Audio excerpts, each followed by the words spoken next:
అరుదైన ఆపరేషన్ ద్వారా 2.5 కిలోల బరువున్న చిన్నారిని కాపాడి వైద్యులు ఘనత సాధించారు. దీనికి సంబంధించి గాజువాక సన్రైజ్ పిల్లల ఆసుపత్రిలో ఏర్పాటు చేసిన మీడియా సమావేశంలో వైద్యులు డాక్టర్ తిరుపతి, డాక్టర్ రమణలు వివరాలు తెలిపారు. ఉక్కునగరంలో నివాసం ఉంటున్న ఉత్తేజ్, అమూల్య దంపతులకు ఈ ఏడాది జనవరి 2న స్టీల్ జనరల్ హాస్పిటల్లో ఆడబిడ్డ జన్మించింది. అయితే పుట్టిన బిడ్డకు ట్రాకియో ఇసోఫేజియల్ ఫిస్టులా మరియు ఇసోఫేజియల్ ఎట్రిసియం అనే వ్యాధి ఉన్నట్లు వైద్యులు గుర్తించారు. దీంతో సమీపంలో ఉన్న సన్రైజ్ హాస్పిటల్కు తీసుకువచ్చారని తెలిపారు. ప్రతి 3,500 మంది పుట్టిన పిల్లలలో ఇటువంటి వ్యాధి ఒకరికి సోకే అవకాశం ఉందని, చిన్నారి గాలి గొట్టానికి మరియు అన్నవాహికకు మధ్య ఫిస్టులా కనెక్షన్ ఉంటుందని, అన్నవాహికకు మరియు జీర్ణకోశానికి మధ్య ఎటువంటి కనెక్షన్ ఉండదని చెప్పారు. ఇటువంటి సమస్య పరిష్కారానికి ఆపరేషన్ అవసరమని గుర్తించి అతి కష్టం మీద ఆపరేషన్ పూర్తి చేసి చిన్నారిని సంరక్షించగలిగామని చెప్పారు. వైద్యులు doctor Ganesh Shanku, doctor Srilakshmi, doctor Satish, doctor Naveen, doctor ప్రతిభాల సంయుక్త పర్యవేక్షణలో ఆపరేషన్ విజయవంతమైందని తెలిపారు. సర్జికల్ ప్రాబ్లమ్ ఉండింది. అంటే మన అందరికీ ఉండే అన్నవాహిక అంటే ఉమ్ము కానీ పాలు కానీ ఏదైనా వెళ్ళే మార్గంలో సరిగా డెవలప్ అవ్వలేదు. కాబట్టి వెంటనే సర్జరీ చేసి దాన్ని కరెక్ట్ చేయవలసిన పరిస్థితి వచ్చింది. తర్వాత కూడా ఒకవైపు అన్నవాహిక ఈ గాలి తీసుకునే ట్రెకియా దాంతో కూడా కనెక్ట్ అయి ఉండడం వల్ల పొట్టలో ఏదైతే ఆమ్లం సంబంధించిన ద్రవాలు ఉంటాయో అవి కూడా ఊపిరితిత్తుల్లోకి వెళ్ళే ప్రమాదం వచ్చింది. కాబట్టి వెంటనే మేము సర్జికల్ కానీ ప్రిపేర్ చేసి 2వ రోజు ఆపరేషన్ చేసాం. ఇది ఒక 5,000 మంది పిల్లలు పుడితే అందులో ఒకరికి వచ్చే అవకాశం ఉంది.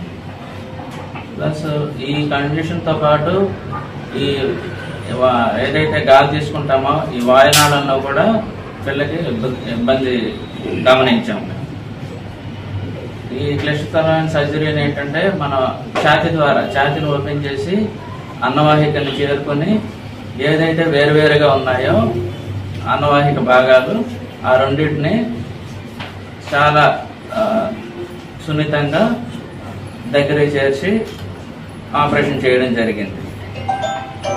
ఈ ఆపరేషన్ ఒక ఎత్తు అయితే దాని తర్వాత వచ్చే కాంప్లికేషన్స్ అంటే మనం ఈ రెస్పిరేటరీకి సంబంధించి ఊపిరితిత్తులకు సంబంధించిన జాగ్రత్తలన్నీ తీసుకుని వెంటిలేటర్ చేయడం కూడా జరిగింది. అది రెగ్యులర్గా అయితే ఒక 10 days పడుతుంది. ఈ పాపకున్న మిగతా కారణాల వల్ల కూడా కొంచెం ఎక్కువ రోజులు సపోర్ట్ ఇవ్వాల్సి వచ్చింది.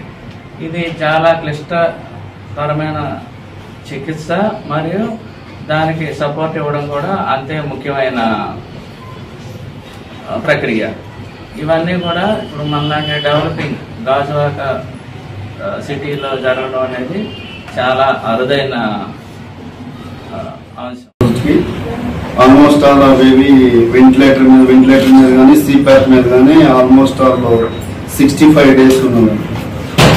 ఇన్ని రోజులు ఆ బేబీని జాగ్రత్తలు చూసుకోవడం, ఇన్ఫెక్షన్స్ రాకుండా ఇలాంటి హై అండ్ కేర్ ఉన్న యూనిట్లోనే అది సాధ్యమవుతుంది. అది వైజాగ్లో మేము కూడా ఒక హై అండ్ కేర్ యూనిట్ అని చెప్పడానికి గర్వపడుతున్నాము. ఇలాంటి ఫ్యూచర్లో ఏదైనా ఇలాంటి క్లిష్టతరమైన సర్జరీలు కానీ ఆపరేషన్ చేయడానికి ఫ్యూచర్లో సన్రైజ్ చిల్డ్రన్స్ హాస్పిటల్ ఒక ప్రత్యేక విభాగాన్ని పెట్టదలుచుకున్నాము. ఇది మెయిన్లో ఈ సర్జరీ ఈ బేబీ రికవరీ కావడం, సర్జరీ చేయడం వెరీ వెరీ ఇంపార్టెంట్ అని డాక్టర్ పివి రమణ గారు సర్జరీ చేశారు. నేను మాట్లాడతాను.